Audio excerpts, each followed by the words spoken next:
wow wow ថ្លៃមែនទេខាតមកជឿមួយខែសោះ Oh my god stress stress stress stress stress stress stress អូយ stress មែនទេមួយរយៈនេះលឺតាម៉ា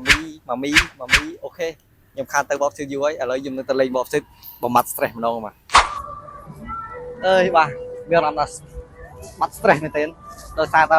មួយរយៈនេះខ្ញុំខានចេញក្រៅយូរហើយគឺរវល់ការងារសាលាផងអីផងឥឡូវនេះគេបានចេញមកអញ្ចឹងទៅគេរាប់ថាអូបាត់វាបាត់ stress សប្បាយចិត្តខ្លាំងមែនទេពេលមកឃើញ Yes មិនដឹងច្រើនមែននេះអូអមសួរតិចបាយមកនេះមកថៃបាយមកនេះមកថៃមកនេះមកថៃមកដើរលេងស្ពីកមកថៃចុះស្ពីកមករៀនមកដើរលេងស្ពីកមករៀនជួយហេឡូអូយងាលេងចោលចឹងហេឡូឡូអើយមកនេះមកថៃមកនេះអី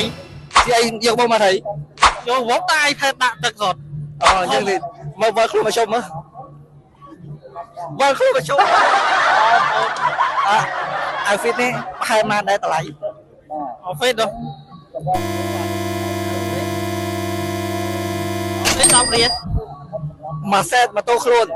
10 រៀល10 រៀលដូចអត់សូវជឿហើយ10 រៀលហ្នឹងឯង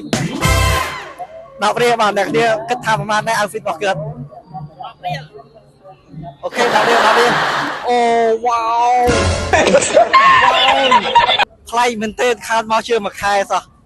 Oh my god អូអ្នកគ្នាខ្ញុំខានមកជឿមួយខែសោះគឺតាថ្លៃមែនទេការតកតែង design អីឥឡូវយើងទៅមើលចិត្តតិចមកមើលចិត្តតិចអូកាមេរ៉ាមែនអាចទៅលើមួយអូបើតែស្រស់ស្អាតមែនទេបាទខ្ញុំខានមកជាងមួយខែសោះមិននឹកស្មានថាអូខេយើងទៅមើលកន្លែងផ្សេងតទៀតឆ្ងាញ់មែនទេបាទហត់ពេកខាកឥឡូវយើងដាក់ជាមួយនឹងទឹកមានមួយមកចិត្តទេកាមេរ៉ាជឿ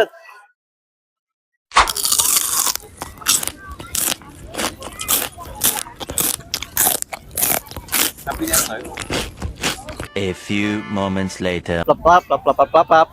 អូខេជម្រាបលាជួបគ្នានៅវីដេអូក្រោយ